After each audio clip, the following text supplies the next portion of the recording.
You got that right. It's time for your daily dose of Cyberpunk 2077 news and updates. We're going to go over a brand new interview with senior quest designer on Cyberpunk 2077. Plus, the DLC is going to be absolutely massive post-launch for this game, which makes me thrilled. This game is going to have a long life. And then also, there's a very special gun in the game that you definitely want to obtain.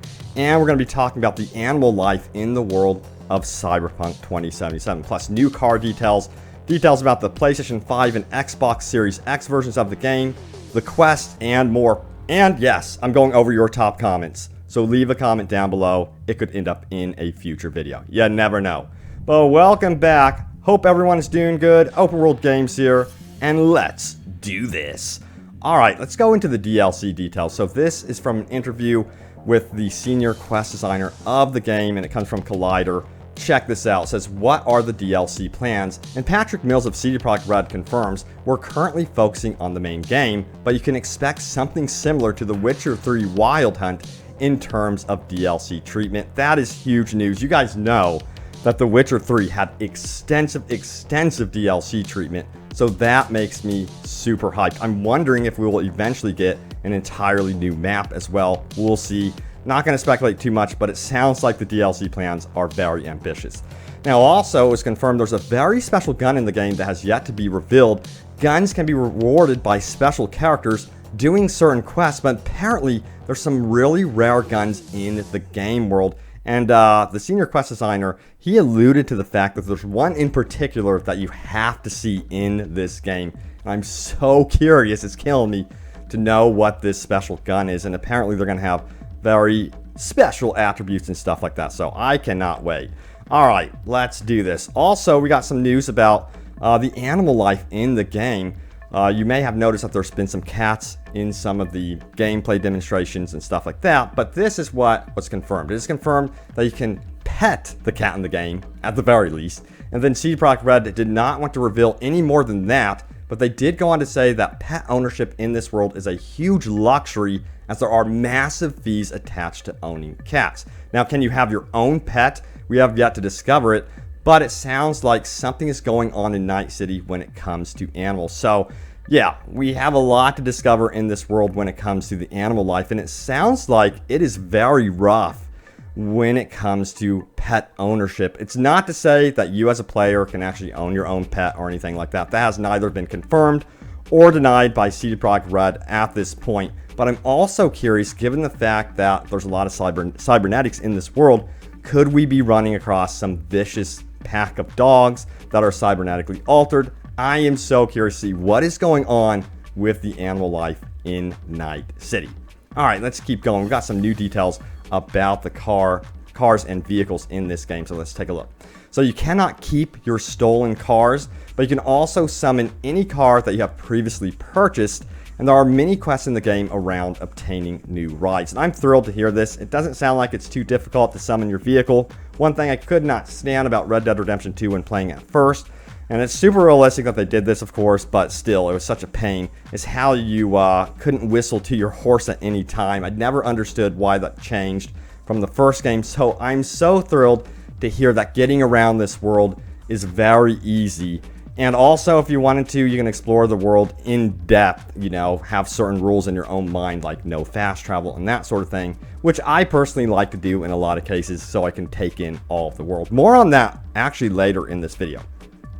Also, this is really cool. It says, cars will also influence how people react to you if you go undercover. So it might be better to arrive in a car that is less flashy in undercover situations. So yeah, that makes a lot of sense too. So it's cool to see that they went this far in terms of detail when it comes to even the vehicles. You got to be thinking what vehicle you want when it comes to certain missions. So I thought that was really neat. Kudos to CD Projekt RED for really planning out this game. Alright, let's talk about some of those PS5 and Xbox Series X details. By the way, let me know what platform you're going to be playing on in the comments below. PS4, Xbox One, PS5, Xbox Series X, or PC. And give your reason. I might actually highlight it in a future video. Alright, so this is the question. Any significant differences between the PS4, Xbox One versions and the PS5 Series X versions? Patrick Mills replied saying, when the game launches on December 10th, everyone who purchased the Xbox One or PlayStation 4 version will be able to play the game on Xbox Series X and PlayStation 5 respectively via backwards compatibility. And as we've announced some time ago, in the future we plan on releasing a free update that'll allow the game to take full advantage of next-gen hardware. I am going to be looking out for that free update big time, let me tell you what. So yeah, that's really cool to hear that they're going to be putting in that extra work to make it look all shiny and nice on those next-gen consoles. Now we just need to see what the game looks like, you know, when we actually play it, because there's concerns about the current gen version, because apparently that's holding it back from being released, and that's why it was delayed. But yeah, we'll see how it actually looks on PS4 and Xbox One. Seems like it looks fine on Xbox Series X, PC, and PS5. Alright, then we have some questions about Quest. It says, how much do players' choices throughout the game affect the main storyline? Can their choices have a major effect on the world outside the main storyline? And the answer is this. Player choice is important, and indeed the way you handle quests and side content, even the earlier ones, can dramatically change what our main story looks like by the end. With that said, this is a personal story. Mike Pondsmith has an adage about Cyberpunk. In Cyberpunk, you can't save the world, you can only save yourself. Wow, that's deep. And I'm scared. I am curious to see what happens in the story. And by the way, it's been confirmed to be pretty dark, so hold on to your butts. Alright, also it says this, if a player wanted, can they ignore the main quest indefinitely or to a reasonable lengthy degree and play Sandbox with meaningful character and level progression?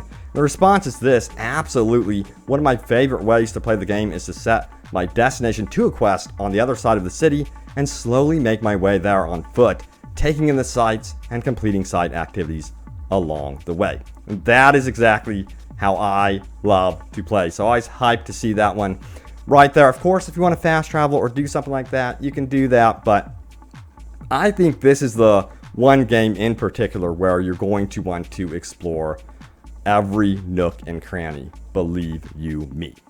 Alright, now it's time to go over your top comments. Remember to leave a comment down below for a chance for it to end up right here in a future video. So let's do this. We got the first top comment, which comes from, I don't even know how to say this, Soldier805. He says, I don't think they will delay again, considering the damage they took from the recent one. But if they did, I wouldn't be surprised in the least. Yeah, that's, you know, I'm feeling very, I'm hopeful for the December 10th release date, considering all of the marketing resources going out, but I'm also apprehensive. I'm guarding my feelings related to this freaking new release date, you know. Alright, next one comes from Iffy Waffy, who says this, like the wise words from Kratos when he told his son, keep your expectations low, boy, and you'll never be disappointed. That's perfect. That's the perfect line to remember in your head when it comes to this December 10th release date. I'm going to remember that for sure. Alright, we got Rick's Presser who says, good news for December 10th. Me having delay flashbacks. Don't give me hope. That's how a lot of the community is feeling, very apprehensive, on edge about the December 10th release date. We're just all waiting, I guess, for the news that this game's going to be delayed again. Can you feel it? I mean, I really don't want that to happen. There's all that marketing resources out there, of course, but a lot of you brought up the point that, yeah, they did that also for the November 19th release date, that they had a lot of marketing materials. But let's cross our fingers that this time this release date is solid. Next up, we have Infamous Bustard, who says this, the game will never be perfect. There's going to be patches no matter what. Just release it in December, please. And a lot of you feel the same way. You know, if it's not completely broken and there are some patches that are required, yeah, I agree with you. Now, if it's on the level of Anthem, Fallout 76, work on the game. Don't release it. Those were really bad launches, in my opinion. We do not need another bad launch, because it ruins the reputation of the company, and if we as consumers give into that, it means that you'll see it repeated down the road by a lot of companies. So, you know, a lot of people put their foot down when it came to that, when you know, Anthem, Fallout 76 released, and it really hurt those companies, and they had to take a step back and go, oh crap, we cannot do that anymore. So I want to continue the trend of having games that launch and they're working, you know. That's my opinion. Unless they're advertising themselves as early access. That's a different story. You're expected to work through the bugs and stuff like that.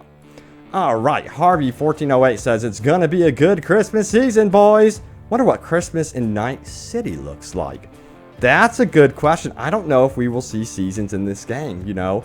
That would be very cool to see. So we'll have to look out for any, you know, themes like that as we explore the game. But there you have it. The latest happenings around Cyberpunk 2077.